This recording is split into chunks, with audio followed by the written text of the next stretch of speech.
All right, guys, I'm back. Merry Christmas and soon to be Happy New Year. All right, guys, this one is going to be titled The 6 Reasons Why We Do the Metcon and then we do strength after the Metcon. This goes back all the way back to Devil's Details 1 and 2 a couple years ago, and I will attach in the description of this one if you want to go back and reference those. But there's a lot of reasons why I think this is the best way to do it in class, is Metcon and then strength, and I wanted to just detail why, give you specific reasons why I think I can win this argument. This is the best way to go. So anyways, when CrossFit started way back in the day, and on main site they still do this, CrossFit was always one thing for the day. You're either doing a Metcon or you're doing strength. If it's strength, it's 7 sets of 1 or a set of 5 and then 2 sets of 3 and 2 sets of 2 and 2 sets of 1, or it's a 5x5 day. But if you're doing back squats 5 sets of 5, that's all you're doing. That was classic CrossFit. And Glassman would contend that that method would get you stronger for your whole life. And he wasn't wrong. It might not be the most efficient way to do it, I would argue, but it would still do it. And then, so that's how CrossFit started. Then somewhere I would say around 2012, 2013, and I forget who, I might have been Misfits or Outlaw, somebody came up with the strength and then Metcon approach to class and programming, where you do 2 pieces. You do a strength piece and then you do the Metcon afterwards. And that became immensely popular and is still very popular today for formatting class. And you'll see most programming, I would say most programming done that way. There's more people that do it, the Metcon and then the strength like we do it, but I would say we're still in the minority. For a long time, I think we were one of the only ones doing it, but it's getting more popular in the last few years. I'm hearing more people talk about it. But anyways, that's how the 2 pieces to class came along. It's just the evolution of that. Why did that happen? Well, I think a couple things. As you guys know, once you start doing CrossFit, at first the strength gains come really fast. Let me explain why that happens. So if I have 100 motor units in my bicep, that's some big motor units right there. But if I have 100 motor units in my bicep, as an untrained person, if I tell you to curl something, you can maybe only access 55, 65% of those motor units. So if I have 100 motor units and each one could move 1 pound, so I should be able to curl 100 pounds. Most people that haven't been training can only curl maybe 60 pounds, 60% of that, because that's all your neurological system, your signals from your brain to your bicep, can tell that many motor units to fire at once. So the strength gains you get at the beginning that are fast are just neurological. Your body is just accessing strength you already had, and you're just getting more athletic, more trained, so you can access that strength. A trained person, if I have 100 motor units, can access somewhere in between 80 or 90%. Our body kind of prevents us from ever getting to 100% just to avoid injury, but you'll be able to access somewhere between 80 and 90% as a trained person.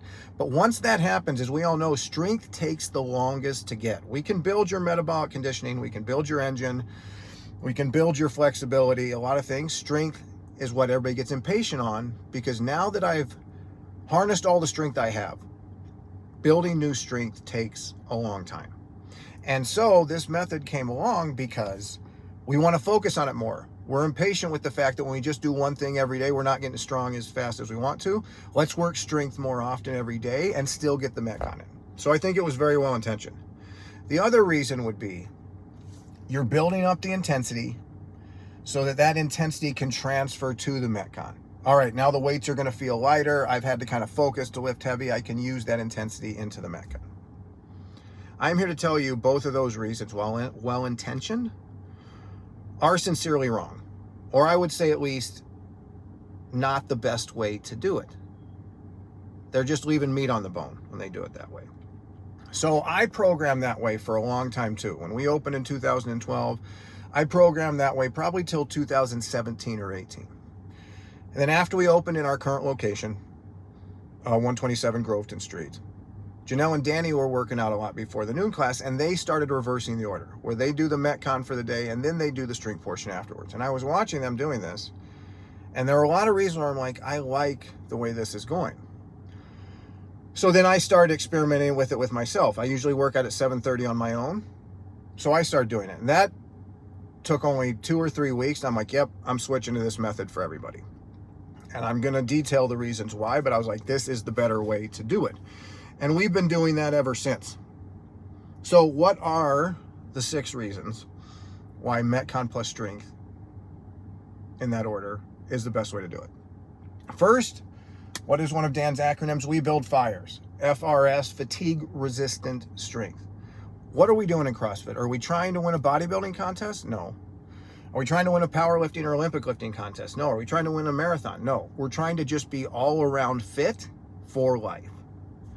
When you're out in life and you need to move something heavy, it almost never happens where you're doing that from a completely rested and ready state. It usually comes at you when you've already been working. Let me give you a couple of recent examples. Jason and Stacey are building a home. He's in his backyard, shoveling dirt, shoveling gravel, helping the guys build. They're putting in a pool and the drainage system and all this kind of stuff. Suddenly there's some big rocks you got to move because we're in Texas and there's big rocks in the ground.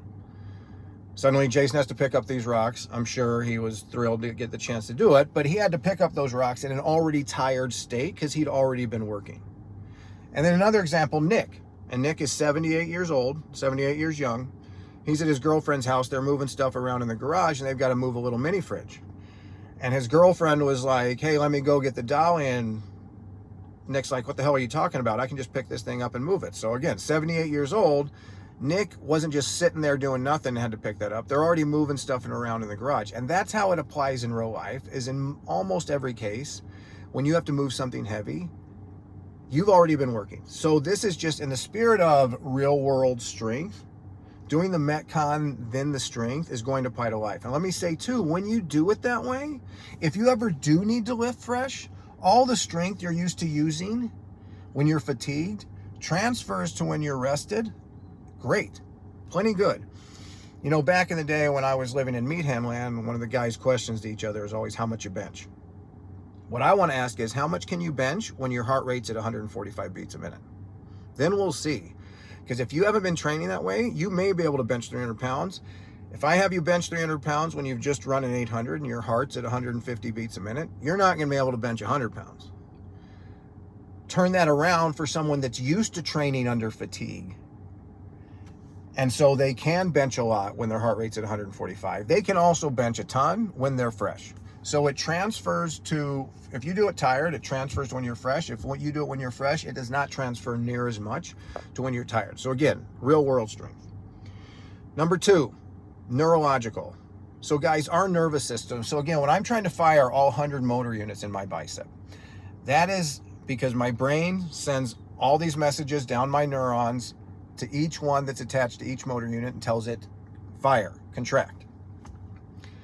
Our nervous system works way, way better when our body temperature is increased above 98.6 or whatever, when it's already hot, we're sweating, and when you've been breathing heavy. All these things just kind of grease the wheels on our nervous system. It fires faster, it fires more efficiently, it just works better when we've been working really hard and got our heart rate up.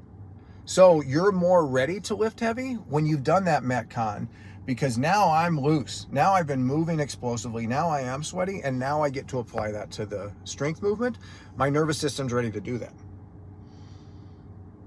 More efficient for class is number 3. So again, why did they start doing the strength and then Metcon?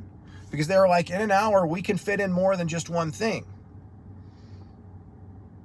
So they fit in 2 things. I'm saying with this method, it works even better, because we all know when I was doing strength first, and you guys have heard this too, we'd be doing 6 sets of squats.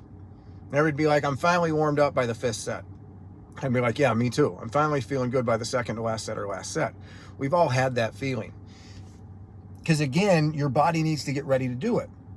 So when you do the strength first, you have to have a much longer warm up to get ready for that. If I'm going to do strength, and I'm going to back squat heavy or deadlift heavy or power clean heavy, I need at least 20 minutes to warm you guys up, myself included, to get ready for that. If we're doing the Metcon first, I can get you plenty warmed up to do that Metcon, and then use the Metcon as that additional warm up. So I don't have to warm up as long. I have more time to do the Metcon than I do if it's after class, because I did that, and I'm always rushing people to get their weights away and move stuff and get ready for the Metcon. It just takes time. This way we can do the Metcon, and within 5 to 7 minutes, because CrossFit makes us all recovery machines, we're ready to go on the second part. So I can fit more into class this way than if I reverse the order. Number 4, for almost everyone, guys, and I will argue and stand on this hill, you can actually lift more. Because as I said, this takes a little training to get your body used to this. But once you've done this enough, where you're used to doing a lift under fatigue when I've already worked hard, like I said, our tendons are loosened. Well, as we get older, our tendons and ligaments get thicker. My T-band is like the side of a saddle, and it's got to get stretched and twisted and moved before that hunk of leather is loose and ready to go. And I can tell you, it's a thick hunk of leather on the side of my leg. When I've done that Metcon and I'm really loose and my nervous system is ready to go, I will contend that for almost all of us, if I can do 200 pounds on a clean and jerk, I am most ready to do that after the Metcon rather than when I'm coming in it just after a regular warm-up. That fatigue in you does not make you weaker. Just give yourself a few minutes and a chance for that heart rate to come down a little bit. You're actually more ready to go. You're more alert. And maybe, and here's the thing, for power lifters, Olympic lifters, maybe that's not the case. But they also, before they do a lift in any meet or where they're trying to get a record, they're going to warm up for 90 minutes to 2 hours before that. Again, we don't have that. We have an hour. So I can get you just as ready by doing a very robust Metcon. It's kind of like microwaving you to get you ready to do it. I don't have to stick you in the oven for a half hour. I can microwave you for 2 minutes and now you're ready to go. So you actually can lift more this way. And I have plenty of proof of that. If I have people that have been doing CrossFit for 5-7 years, then we reverse this method, including myself, and suddenly they're hitting PRs on stuff they haven't hit in years because they're really ready to go by the time they get it. It avoids injury better. Number 5. Again, as we get older, our tendons and ligaments take longer to warm up. And we've all done it where you pick up that deadlift before you're quite ready and twing, there goes your hamstring. And that's the concern when we're about to lift heavy as you get older. There's that self-preservation of I don't want to pull anything. All right, so let's get all those tendons and ligaments just moving like rubber bands, snapping back and forth repetitively without a big load to get them really loose and ready to go. It's just a horse that we took out on a gallop. Now they're lathered up, they're breathing heavy, but they're ready to work. So it helps you avoid injury over time. And I haven't done a study on this. This is just my empirical evidence from having watching, but we have over 150 members and we've been doing this since 2019. I will contend that that is the case. And then lastly, why did they do this again? Why did they go to Strength plus Metcon, as I said, back in the mid-2000s? Because everybody was impatient to get stronger faster. And they're like, this is the way we can do it.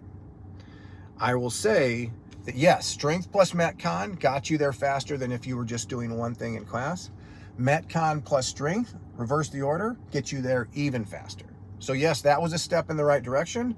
This is the next logical progression of that, to reverse the order. And this will get you stronger over your whole life for longer doing it in this method. You can argue that point with me, but I will argue it quite vehemently and think I'll win the argument. What are some considerations? So if you're going to do it this way, what are things I'm considering when I'm making the Metcon for the day we're doing strength? Time frame. As you guys know, this is going to be an under 10-minute kind of a Metcon on the day we're doing strength, just because of what fits in class. And it's a good time frame to get you loose, but not worn out. We're not going to do a 40-minute workout, obviously, and then try and fit in strength after that. You're too worn out. So when we're doing a longer Metcon, I'm not doing strength after that, or if I am, it's more skill work than strength work. Redundancies. So if we're going to do bench press for strength, I'm not going to do a Metcon where I have you doing 300 push-ups. It's exhausting those muscles. We can do kettlebell swings, we can run, we can do bike, we can do sit-ups, we can do toes to bar. There's a million things we can do without wearing out those specific muscles that we're going to work strength on later. If we're doing back squats, I'm not going to have you do 250 wall balls. Again, I can do kettlebell swings, I can do sit-ups, we can do bike, we can do running, we can do box jumps, we can do all kinds of things. But I'm not going to just have you doing a bunch of squats before we squat for strength. And this is somewhat controlled automatically by the time frame, but just not too much volume. I'm not going to do enough volume that I don't think you can recover from. As you guys know, we can do a 5-7 minute workout and you can bust your ass on it. 7 minutes later, as CrossFitters, we're ready to go again. We're recovering machines, we're ready to go. What would the detractors say? So what are some of the arguments that people might say as to why this is not the best method? Well, there's the purists, the only do one thing crowd. What you're going to hear if you take the CrossFit level 2. We do one thing each day, and they would say, It's because it prevents sandbagging. They're going to say when you do two things in class, everybody's always going to prioritize one or the other and not go hard on both. And as we know, and this is true, what makes CrossFit work is intensity, is the intensity and pushing hard. So if you're going half-ass on something, they're saying it's decreasing the efficacy of that part of the workout. And I would say, and I've seen this because I've done both, when you do the strength and then the Metcon, I will see that happen more often, where people go light on the weight because I want to be top on the whiteboard on the Metcon, or they go heavy on the weight and then they just, they're time capped on the Metcon. They don't really care. With this method, as I said, if you consider the things I consider when I make a Metcon, it actually behooves you to go really hard on both, because you can go really hard on the Metcon. And I think you guys know and trust me on this because you've done this enough over time with me, that with the right Metcon, I can go really hard and it doesn't decrease at all. In fact, it gets me more ready to lift heavy. So I think this method actually encourages you to go as hard as you can on both. And if somebody's going to sandbag, this is my thing. I'm not gonna, as a coach, I'm gonna encourage you not to. I'm gonna give you all the reasons why you shouldn't. But you're a grown adult, and if you want to eliminate some of the benefit you can get on a workout day, I don't think I can stop you from doing that. And I think this method encourages you not to. And then if you're going to do it on your own, you know it's wrong, you want to do it anyways, that's on you. Then the strength plus Metcon crowd, what we originally switched to, what we did for a long time, they were doing that method because, again, they wanted to focus on strength. And they're like, we can fit more in. We can do strength and a Metcon every day. We don't have to just do one or the other. And I would say, going back to that, our method is more efficient. If you can get more done that way, you can get the same amount of work done in less time with our method, or you can get more done in an hour with our method. Because I don't have to cram in a really long warm-up, then do strength, and have a really short, hectic rest to get into the Metcon. I can warm you up plenty for the Metcon, do the Metcon, have a good 5 to 10 minutes after the Metcon to get ready for strength, and we still have plenty of time to get in 5, 7, even 9 sets on a couple of strength movements. So the people that would say that was more efficient for class, I would say it is. You get more done than the one thing method before that, the classic we're only gonna do one thing. But this method is the next logical progression that lets you help get even more done. All right, guys, I hope you found that interesting. I hope that made sense. Let me know if you have any arguments as to why it's not the best method, because I'd love the chance to argue my points on this. Right on, guys.